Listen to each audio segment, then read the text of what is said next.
This is My Child Will Thrive, and I'm your host, Tara Hunkin, nutritional therapy practitioner, certified GAPS practitioner, restorative wellness practitioner, and mother.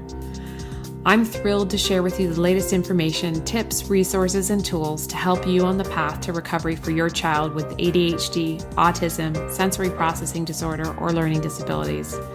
My own experiences with my daughter, combined with as much training as I can get my hands on, research I can dig into, and conferences I can attend, have helped me to develop systems and tools for parents like you who feel overwhelmed trying to help their children. So sit back as I share another great topic to help you on your journey. A quick disclaimer before we get started. My Child Will Thrive is not a substitute for working with a qualified healthcare practitioner. The information provided on this podcast is not intended to diagnose or treat your child. Please consult your healthcare practitioner before implementing any information or treatments that you have learned about on this podcast. There are many gifted, passionate, and knowledgeable practitioners with hundreds, if not thousands, of hours of study and clinical experience available to help guide you. Part of our goal is to give you the knowledge and tools you need to effectively advocate for your child so that you don't blindly implement each new treatment that comes along. No one knows your child better than you. No one knows your child's history like you do or can better judge what is normal or abnormal for your child. The greatest success in recovery comes from the parent being informed and asking the right questions and making the best decisions for their child in coordination with a team of qualified practitioners in different areas of specialty. Today's podcast is sponsored by the Autism, ADHD, and Sensory Processing Disorder Summit. In order to learn more about the summit and to sign up for free, please go to www.mychildwillthrive.com/summit. Hi, welcome back to the My Child Will Thrive podcast. I'm Tara Hunkin, and I'm excited to bring to you today an interview that I just recorded with Aimee Buckley. Aimee is a teacher, and she's been working in education for more than a couple decades. And in particular, she is an expert in teaching kids that have learning challenges. So we're going to dive right in to help you identify how you can best support your child academically while you're working on all the other things that you're already doing with your child. And when you can identify to get help, for outside help to help you do that as well. Before we dive into the interview, I just want to remind you, if you enjoy the My Child Will Thrive podcast, please recommend it to a friend. And if you have time, if you can take the time to rate and review us on your podcast platform, that would be great. The more people that do that, the more those podcast platforms will show the My Child Will Thrive podcast to other parents like you and me. And so without further ado, let's dive into that interview with Aimee Buckley. Hi, everyone. I want to welcome you back and welcome today Aimee Buckley to the My Child Will Thrive podcast. We're going to do a bit of a departure today. Aimee's a veteran public school teacher and founder of Study Help Inc., which is a tutoring platform that connects top quality teachers with students who are looking for a better understanding and stronger academic skills. For the first 5 years of her career as a teacher, Aimee taught students with emotional issues due to neglect or trauma, and eventually moved to teaching students with mild or to moderate disabilities in her current position that she's held for 20 years. Most teachers are experts in the content they deliver, but Aimee is an expert at teaching, which is why I was excited to have her here to talk to us today, because our children often have different types of learning challenges that they have to navigate through the years, and some are more severe than others, but all of them need an individual approach to learning in some way, shape, or form. So I'm really excited to have you here with us today to talk about that and some other things that challenges we've come up against in the last 18 months. Thank you for inviting me. I'm excited to be here. So let's dive right in and talk about that, which is, how do you think and what are you seeing in your students that the events of the last 18 months, where we've had kids that have been online, offline, isolated from their peers, and having many, many different learning circumstances or lack of learning, how's that impacted the students that you're helping today? Mm-hmm. So all children are different, and they all responded differently to what their situation was. Some kids were home 100% of the time. Some were hybrid. Some were in person, masked. Some were in person, not masked. So every child is going to have a different situation. Now, given the situations, there's different responses to the situation. So a lot of students that had autism when they're home, this is like the greatest thing ever because they don't have the social pressure of being at school, but they've also not been practicing the scripts that they've been learning to interact with other people. So academically, they may have really grown because they didn't have that stress and pressure of being in person, but socially they didn't. Then we have students that may have ADHD, where looking at a screen is very difficult because as a teacher, I can move up and down my classroom, around my classroom. In fact, if by noon I don't have 10,000 steps, I'm beating myself up as being not a very good teacher that day. So I can put my hand on the shoulder. I can say, how you doing? I can say, let's look over here. I can't do that when they're on a screen because I don't have that presence that I can just be right there with them. So that makes it much more challenging for those students who academically, they're not getting that same refocusing that I can do in the classroom. I think when our students, so I am a public school teacher continually, and I know in the beginning of the year when we came back full time, I was having to do a lot of re-socialization in the classroom. So getting them to talk to each other was a big challenge. And I've really tried to add a lot more interpersonal activities in the classroom to get them working collaboratively. So I think the social emotional component was definitely lacking last year. And then academically, depending, like some children have parents who they can sit there, they're patient, they can be with them. But let's be honest, most parents have other responsibilities besides sitting with their child for the entire school day, which makes it very difficult, especially if you have littler children that really need that. And they also had the peer pressure, right? When a second grader is in a classroom, it isn't just the teacher that's engaging them. It's all their peers around them. They're looking at, see, oh, this is what Bob's doing, so that's what I'm going to do. So there is definitely a mixed bag academically, but I think social emotionally, very much so, we need to really work on those skills.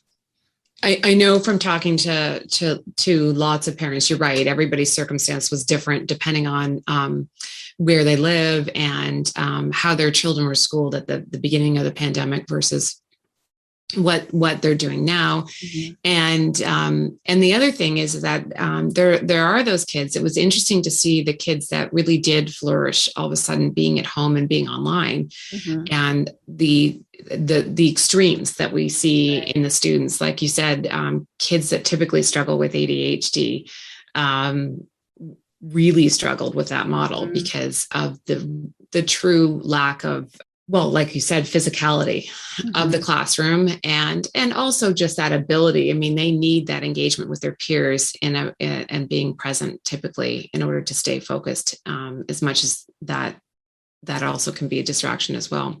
Because a lot of parents became teachers over the course of last year, whether they wanted to or not, how have you heard from those parents that you've interacted with? How has that changed the family dynamic and how that either helps or actually hurts the child-parent relationships? Mm-hmm. Well, first of all, the parent is the number one teacher, always, whether we had a pandemic or not. From the very beginning, you're teaching your child how to talk, how to walk, how to eat, how to tie their shoe. So in that sense, it's nothing new. But when we add the academic element of sitting down, doing worksheets, doing activities on the computer, that's when it adds that extra layer. And I think there was a lot of blurred boundaries for kids. So mom is usually the person that you go to complain about school. Oh, it was so hard today. I really struggled with the math.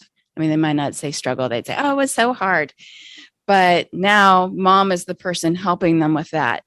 So even for the sweetest, calmest children with the most giving, loving parent, you're going to have battles. Mm-hmm. I think that's just part of the process. And it's a little bit different for me in the classroom because I'm not mom and I'm not dad. I'm not grandma. So there isn't that overlap of I'm the person that provides comfort. I'm their teacher. So when there's a struggle happening and I address it, the reaction from the student is going to be different, right? So if one of the subjects I teach is math. So there's a lot of math anxiety because I teach students with special needs math. So how do you become a student that gets special ed services? Well, you have to be 2 years behind. So the system has already let you fail just to allow you in to have these services. So they're coming with all this baggage with them.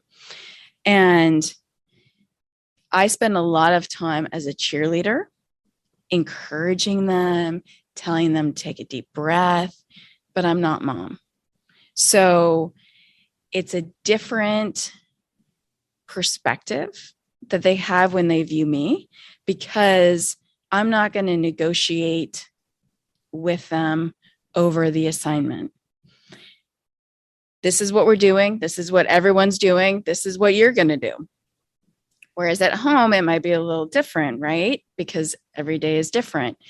So I know there's a lot of battles. I have had many texts and phone calls from my siblings teaching their young children. And they are very sweet kids with very loving parents. And yet I would get pictures of like the hair being torn out of the head from the kid with the tears. And I'm like, okay, this is when you need to stop. When it becomes a battle and it's negative, it's not going to develop a positive relationship with that academic skill. Then they're going to go into it every time being afraid. And that's something that we don't want to have.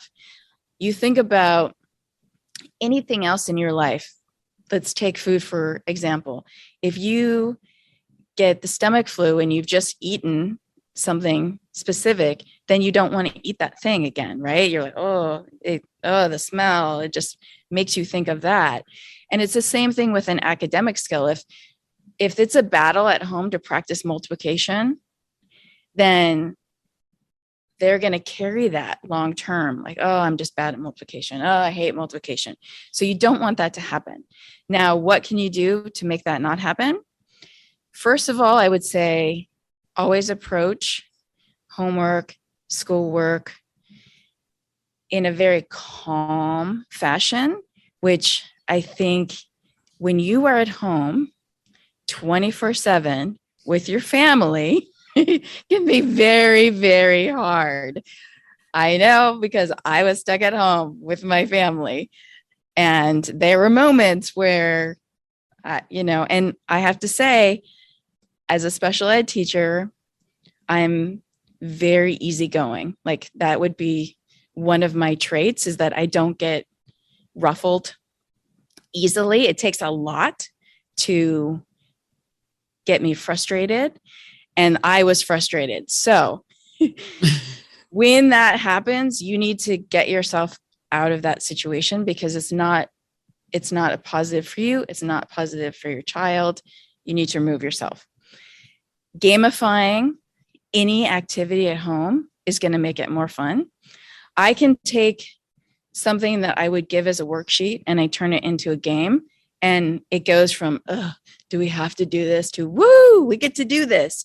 So turning things into a game is always a great idea. I'd say if you get to that point and it's still not working, that's when you call in the reinforcements. That's when you say, okay, this isn't working for us. Let's have grandma help them, or let's have big brother help them. Or if it gets to the point where you need professional help, that's when you call in someone like myself as a tutor to come in, who's a credentialed teacher, and really help build that skill, because it's not just the skill that's important, it's the confidence around the skill, because they can learn the skill and still think they're bad at it. So you want to have both those things. They're really important. Yeah, I mean, you brought up a lot of really good points there. A lot of the parents that are listening will also have certain types of therapies that they're doing with their children too. And a lot of times we have to become therapists at home. And I think that there's a lot of parallels in terms of how we manage those things with this new learning at home, if you're still having to do that. I mean, we always have to support our children at home with their homework, typically, regardless of the circumstances, the unusual ones we've had the last 18 months, but it's been much more intensified. So a lot of parents are dealing with carrying on therapies and carrying on schooling and everything else. And I think it's really helpful to hear that even the professionals get frustrated and need to step away as well. And it's great to have some strategies as to how to reframe things so that we don't have quite as many challenges like that along the way. Homework in particular is something that a lot of us struggle with. So if we're back to more of a regular routine and we are just dealing with that nightly homework session, are there certain strategies that you tell parents to employ in order to make that as successful as possible without the hassles? Yes. So first, I would definitely have a designated homework area. Doesn't need to be like a standard desk, but it should be a space where there is less interruption, because specifically students who have like ADHD, they might become hyper-focused. And if they're hyper-focused on an assignment, the last thing you want to do is break that focus, right? Because then it's so hard to get back into what they're doing. So having that designated spot where you're not cooking dinner at the same time, people aren't coming in and out, removing the phone, I think, is really important for older children, because I'm an adult and I still have, those moments where I'm like, why am I looking at my phone right now? I'm not 16, 17 years old and Snapchats are popping up all the time. I can't tell you how many phones I take, and the kids don't actually mind when I take their phone, because they're like, yeah, that was bad, and they know they're going to get it back. I'm one of those teachers that usually leaves them a funny selfie. So, it's just helping them. You're not doing something bad to them. And I think a lot of parents worry about that they're like taking away, that this is some sort of punishment. You're not punishing them. You're teaching them how to be responsible adults. Like, if you need to focus on your work, it's best to have your phone someplace else. Set times, designated times. Okay, we're going to work on this, and then we're going to do something else. I would say also alternate harder things with easier things, so that students feel like they're accomplishing things. I know there's the old saying, eat the frog, right? The Mark Twain saying, but you don't want to do all the hard things first. You want to alternate them with easier tasks so that there's a sense of accomplishment. Now, a student with ADHD isn't going to have that same sense of accomplishment as a student with something like dyslexia or dysgraphia because of the difference in the dopamine levels. So they're not getting that push to do those things. So you really need to set them up for them. Think of it like setting up like dominoes where, you just push and then ding, ding.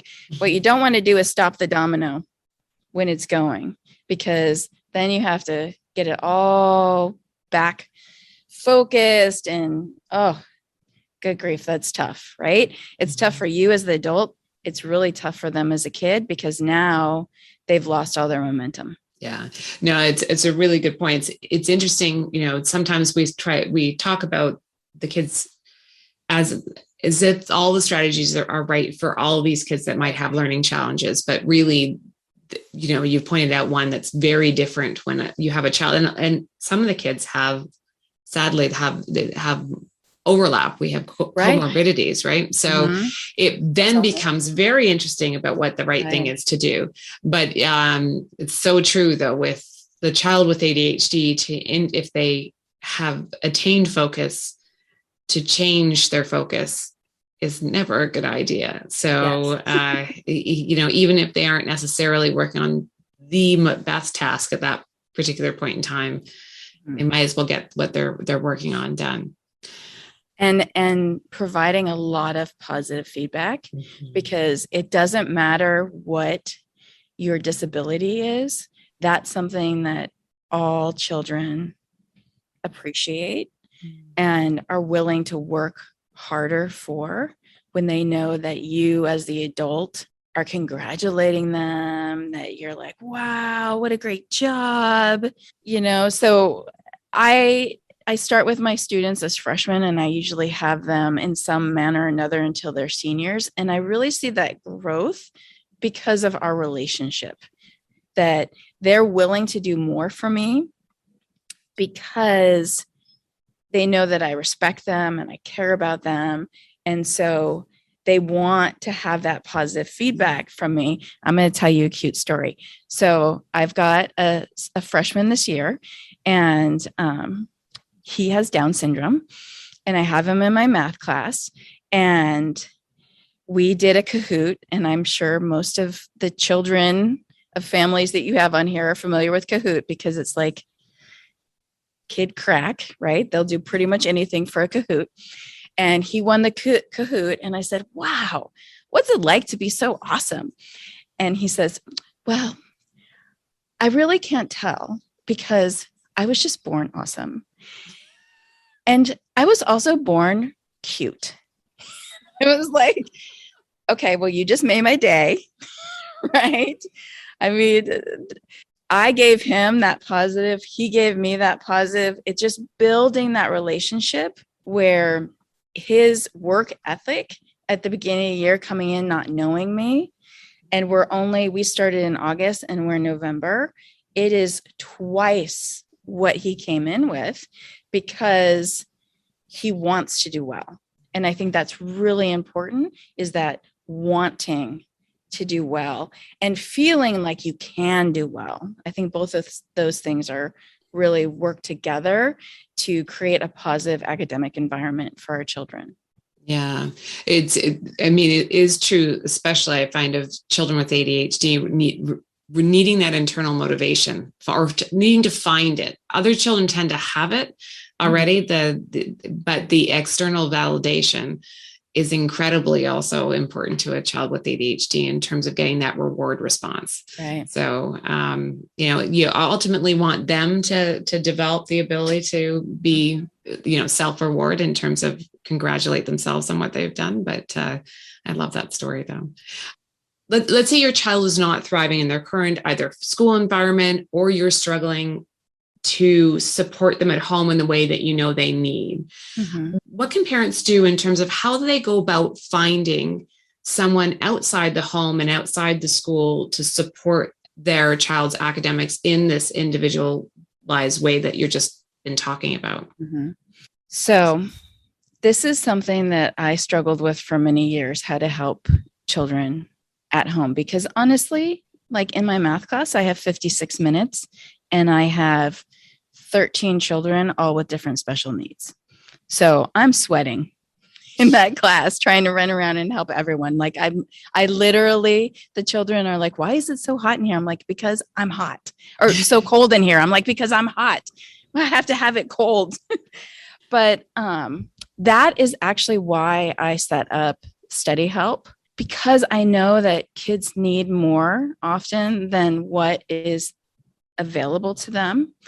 And so I created this platform and I recruited the best teachers I know, and they're teachers from all over. They're not just local teachers, to help families. So when a family signs up with me or they meet me, I do consultations with them and I ask them questions. What is your child's strength? That's the first question I always ask. What are their strengths? And it takes a lot of parents off guard. They're not expecting that. They think I'm going to say, what's wrong with your child? And that's not a question I'm ever going to ask, because there's nothing wrong with your child. What are their strengths? What are their interests? What are their challenges? A challenge is different than something wrong with your child. What are their challenges? How can we help your child be successful? So our process is a little different than other tutoring companies, because I am a teacher and the CEO of Study Help, whereas other companies, they don't have any teachers as board executives.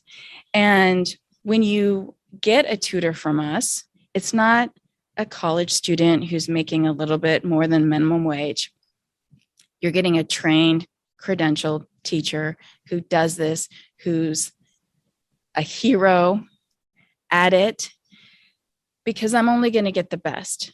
I don't want you to sign up with me and then feel like you're not really thriving. The whole goal of the platform is to focus on being student-centered. And I think that's something that we're missing a lot in education these days. Is there's a lot of, let's do this fancy program or this fancy program or this, and these theoretical models. We're very practical. In our focus in that session is your child. And I have found that parents at home, the first session, it's hard to get that kid on because they're like, more school. By the end of the session, they're having a great time. They don't want to get off the session. The next session, they show up early. They're waiting for the teacher to show up. It's for my younger kids, it's been hard to say goodbye, because at the end of the session, they want to tell me about their little sister and what they had for dinner and their new bike. And, they want a high five on the computer screen. So what is so wonderful about it is they get 50 uninterrupted minutes with a real teacher. And that is so important, because if you're really struggling skill-wise, that's what's going to bring you up to that level where you feel confident, especially in an area like math or writing that tends to build on itself, right? So like history, if you don't do so great in world history, it doesn't necessarily going to affect your next year's history class, right? Because it doesn't build. But math and language arts really do that. So you really want to develop those skills so that you feel confident the next year and the next year, because it just kind of rolls over and lingers and can really make a child feel like they're not good at something, when it really has nothing to do with their aptitude. It has to do with having that skill and that history of confidence. Yeah, no, it makes a lot of sense. I'm assuming that since, given everything that we've gone through, that you do this primarily online now. It's all online. Yeah. So that makes it much more accessible to lots of people. That was the whole point when I started it, is that I wanted it to be accessible to everyone, everywhere. And as you know, a lot of students that have special needs, like if you have cystic fibrosis, this isn't just a pandemic issue. There's many times when those children can't come to school for different reasons. So this makes it accessible to everyone, everywhere. If you live in an area where you don't have access to a credentialed teacher to help you, you can just pop online. And it's great for parents because you don't have to drive somewhere. You don't have to bring someone into your home. You're not going into somebody else's home. It really is very safe, very accessible to everyone. And as a special ed teacher, accessibility is really important to me. Mm-hmm. No, that's great. To wrap up, what would be your best advice to parents that have a kid that's struggling right now, and how to take the next steps forward to help them? If they're interested in working with us, they go to steady.help, and there's 2 things that they can do. If they just want to find out more information via email, there's a button they can click. If they'd like to talk directly with me and have a consultation, there's a consultation button that they can click and schedule time with me.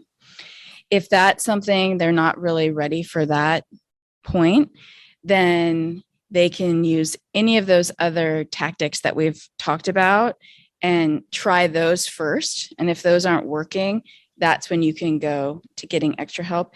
And look, if you're a working parent and it's become a issue where your quality time is spent working on homework, I say hire someone, because in 50 minutes, I'm going to be able to do what's going to take you 2-3 hours to do, because I've done it thousands of times before. Think about a new recipe that you do. It takes longer than a recipe that you've done for years, because you don't have to think about it anymore. You know the techniques that are going to work. You know the ingredients that you need. You have everything right there. So use the help that's available to you. Mm-hmm.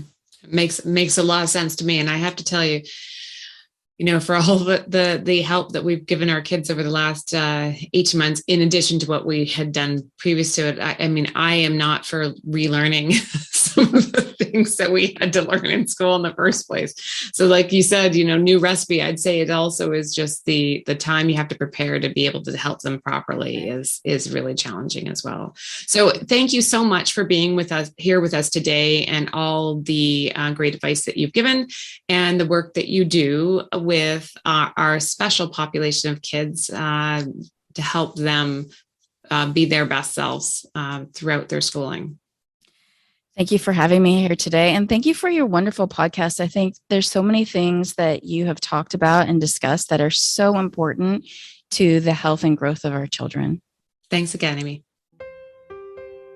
So that's a wrap. Thanks for joining me this week on My Child Will Thrive. I'm so passionate about giving you the tools and information you need to help your child recover.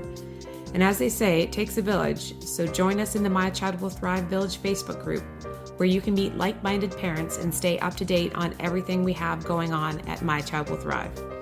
This is Tara Hunkin, and I'll catch you on the next podcast or over at mychildwillthrive.com.